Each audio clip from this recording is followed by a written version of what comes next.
Welcome back to the channel. Guess who? It's me, Matt Sokol, and today I'm going to be telling you about some of the cards I am getting graded. Thanks for clicking my video to watch. I just want to let you know it is going to take a little bit of time for me to explain to you everything you need to know to really and thoroughly understand what I'm recommending to you. Maybe you want to skip around to different sections. The entire table of contents is in the description down below. Before I explain the specifics of the cards I'm getting graded, let me just give you a quick general run through about sports cards and card grading, how it works, and why you should look into it. So basically, card grading works very simply. There's two major companies, PSA and BGS. Generally, for most cards, I recommend PSA as they tend to add more value to those cards than BGS. Very simply put, how it works is you pay money, of course. You send the card to the company, and they basically look over that card and they evaluate it and assess it on certain criteria, such as corners, edges, surface, and some other factors. And they basically assign a numerical value to the card, grading it out of 10. 10 is the highest it could be. Cards that come back, a PSA 10, have higher value than both, cards that would be a PSA 9 or another grade, as well as just if that card was raw, which means ungraded. So now I'll explain to you a little bit about the actual product itself, and hopefully you learn something. The product I recommend buying to open and then sending the cards out to get graded is the 2020 Topps Baseball Complete Set. You'll notice that I have 3 different color boxes I'm holding here, and I'll kind of go through them one at a time here. A complete set is a complete set. It's every single player from Topps Series 1 and 2, so just about every single MLB player that played or was supposed to play this season. It's a total of 700 cards plus a couple extra. Basically, this orange version is a Target exclusive. The reason that I like it a lot, because if you could see on the box, it says it includes 1 autograph or 1 relic card. The thing is, it's not just a random autograph or a random piece of jersey. It's of the 5 top rookies, and so it's a rookie card. You might be able to get a rookie autograph. Last night, on my 12th box, I pulled my first autograph, a Yordan Alvarez relic autograph, numbered out of 25. So this card, actually, I couldn't find another one that was currently listed online because this product came out pretty recently. But I'm estimating that this is worth $200, $300, $400 raw. And of course, I'm going to get this graded. So this is one of the main differences with the orange box versus those 2 other boxes is every box you get either an autograph or a relic. Let me tell you though, I believe it's only 1 out of every 135 boxes have an autograph, so your odds aren't that great, but still possible. Now we will move on to the purple box, which also is available only at Target or online at Target. And actually, all 3 of these boxes definitely do check out Target and Walmart online because they've been restocking literally all these boxes. And even without a bot, just manually, you do have a very strong chance of being able to cop these. So, the purple box, what's the difference between the other 2 boxes? Well, actually, I forgot to mention that all 3 of these boxes, in addition to the 700 card complete set, come with this little plastic pack right here. And even though it doesn't look like much, this is actually a huge cook. Basically, in here are 5 cards. They're called the Rookie Image Variation cards. And so it's 5 of the top rookies. It's a variation card that isn't in the normal set, although their regular rookie card is in the set. So basically, it's an additional rookie card that is only available in the set. That adds value to these. All 5 of these, condition dependent, are worth grading. Actually, people have been selling this 5 card set for like $15 to $20 a pack. I did buy some additional ones just because they were cheap. And so I'm really putting a lot of money into grading these. The only difference between the purple set and the other sets are that instead of like the orange set comes with either a relic or a autograph card, it comes with 1 Topps Chrome image variation rookie card, again, of the top 5 rookies. Not all top 5, but one of the top 5 rookies. Those are worth a couple bucks. Those are definitely worth grading 100%. Plus, The purple box is the only place that you're able to get those Topps Chrome rookie image variation cards. Now moving on to the green set, which, to be honest, I think is the best set out of all of them. I think there's the most value in it, and I think if you're going to buy any set, it should be either the green set or the orange set.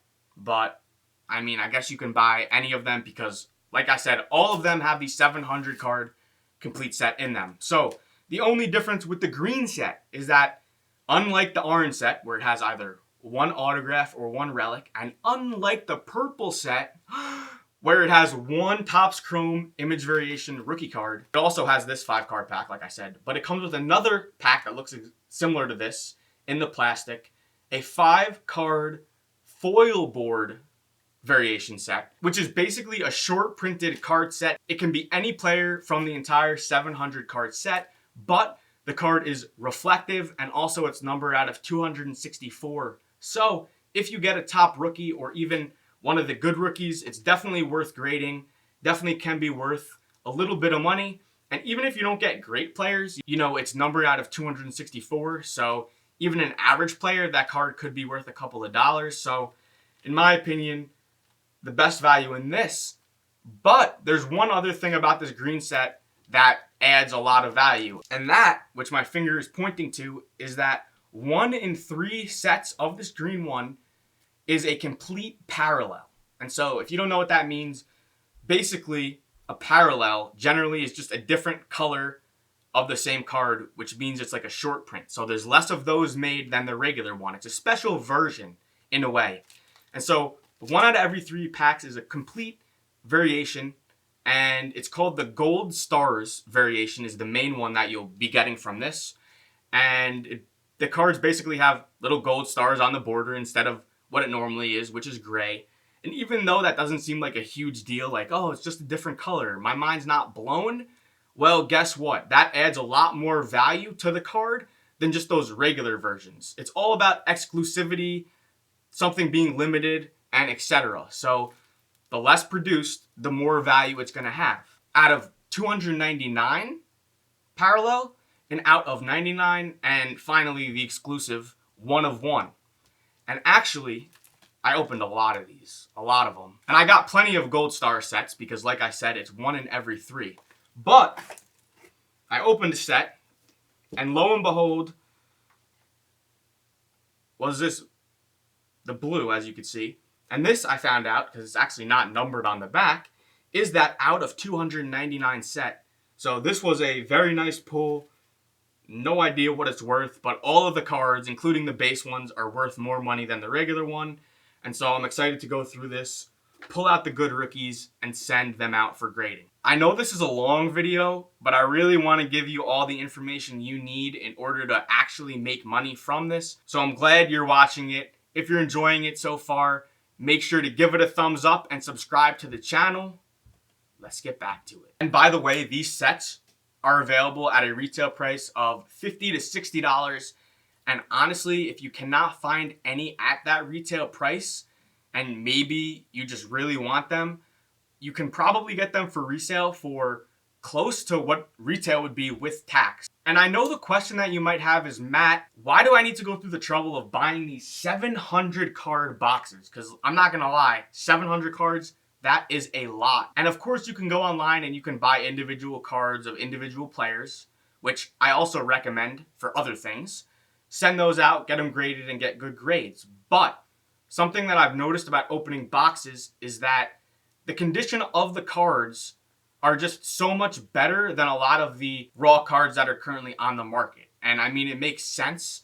All the raw cards on the market, people handled them, they put them in penny sleeves, they put them in cases, they pulled them out, they went through them, they dropped them, they did this, they did that, they went to the bathroom, they didn't wash their hands, etc. But guess what? We're getting cards straight out of a box. Nobody, except maybe somebody at Topps, has ever touched the cards, and they're really just, for the most part, pretty good condition. And I just think the less people that have to handle the card, the better the condition is probably going to be. It's kind of just common sense. That's why I definitely recommend for these cards, because they're generally, you know, cheaper, they're not that expensive raw, to just buy the box set, go through them, separate the rookies from the regular cards, which is what I do. And then there are certain rookies, which I know ahead of time, that I'm going to send out for grading. You need to come up with that list yourself. Unfortunately, I'm not going to share with you my list of rookies because it took me a very long time to come up with that. But what you can really do is just pull up a list of the top rookies in the MLB and just go on eBay and type in PSA 10 plus that player's name. And I mean, you could just do the research. It's very simple. Can all be done on eBay, and you can determine which cards are worth getting graded and which ones are not worth getting graded. So out of the 700 card set, there's around 15 cards that I get graded, plus the 5 card pack. And then depending on, the box you get, if it's the orange or the purple, that extra card that comes with it, 100% get it graded. And if it's the green, then it depends on what foil board card you get. Obviously, if it's a top rookie or even a top player, maybe you get Mike Trout, definitely send that out and get it graded as well. The biggest investment in this whole investment is not money, because it's pretty cheap, like I said. It's just time.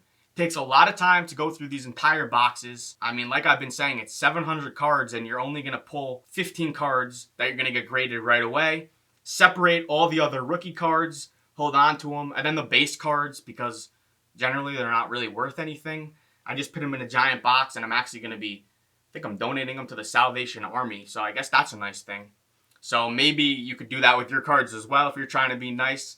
A lot of kids have no toys. But anyway, back to the investment. I go through a bunch of boxes at once, stack up all those cards. This way I have a couple of the same player, maybe 5 of each player. That's when I clean the cards, look through them, make sure there's no major damages. And one of the biggest issues that I encountered when I started grading cards, and specifically when I started buying cards raw to get graded, is that I would send stuff that clearly had blemishes on it. Stuff that was clearly damaged, clearly some sort of quality issue with, and I sent it to them to just try to get a better idea of how they graded stuff, the grading process, and my expectations of, like, how many 10s am I going to get? How many 9s am I going to get? And so now that I'm at this point, I'm a little bit more selective with these cards, especially, like I said, because a lot of these PSA 9s doesn't really add much value for some other sports. PSA 9s, you can still make a lot more money than you would if you were selling it raw. But for these baseball cards, which are generally a lower price point, you need PSA 10s. And so if it has a bent corner, a giant scratch on it, huge print lines, stuff like that, you're going to want to just put it to the side. And you could still sell it raw. I sell all of my low-end raw cards on comc.com, put them in a big box, send it to them. They put it on their website, they put it on eBay, they put it on Amazon, and that's a great way of selling those cheap low-end cards so that you don't have to list them yourself. But basically what I'm saying is buy a 700 card box. Maybe you'll get lucky and get a Gold Stars variation set, or maybe you'll get a Bo Bichette autograph out of an orange box or something like that, and send those out, get them graded. It's going to take a long, long time to get them back. Like I said earlier, probably 6 to 8 months, which is okay. You're going to send it out and you're probably going to forget about them, or you're going to be like me and every day you're going to be going online to be like, where the hell are my cards at? But it's better if you just send them out, forget about it for the most part. And, oh, I forgot to mention, using PC Sports Card, the company I recommended, you actually do not pay until they're done grading your cards. So that's another beautiful thing. I have 2,000 cards with them right now, which normally I would have to pay like $30,000 out of pocket, which maybe I have, maybe I don't. But now I don't have to pay that up front. I can pay that when I get those cards back. And so that's the beautiful thing about this process, is that you don't need to put that money up front. And since these cards are only worth a couple of dollars raw, actually the grading cost is more than even the raw cost of the cards. So anyway, that's a little bit of summary of something that I'm doing. And just so you guys know, I have gone through and already submitted about 40 boxes of this. And I have another, a lot, maybe 75 boxes I need to go through in the next couple of weeks, pull the cards out, clean them, all of that. And so if you don't see me, that's what I'm going to be doing. Anyway, there's some of my information about my Topps 2020 investment that I'm making. buying these sets new, ripping them open, getting the cards graded, and ultimately selling them. I think it's going to be very profitable, and I am predicting and estimating that I can actually make $200, $300, $400 per box. But you do need to be selective with what cards you send them. I'm excited to get these back. That'll be a whole nother video. We can go over how many 10s versus 9s and any lessons learned. If you are going to do this investment and follow my advice, definitely let me know in the comment section down below. I love to see people that are listening to me, people that are doubting me, or people that are insulting me. Anyway, if you are one of those people that benefited from this video, I would really appreciate if you click that thumbs up button and subscribe to the channel for future content. I'm going to be pushing a lot more card content as well as just general reselling business. Guess what? I'm Matt Sokol, and I'll catch you in the next one.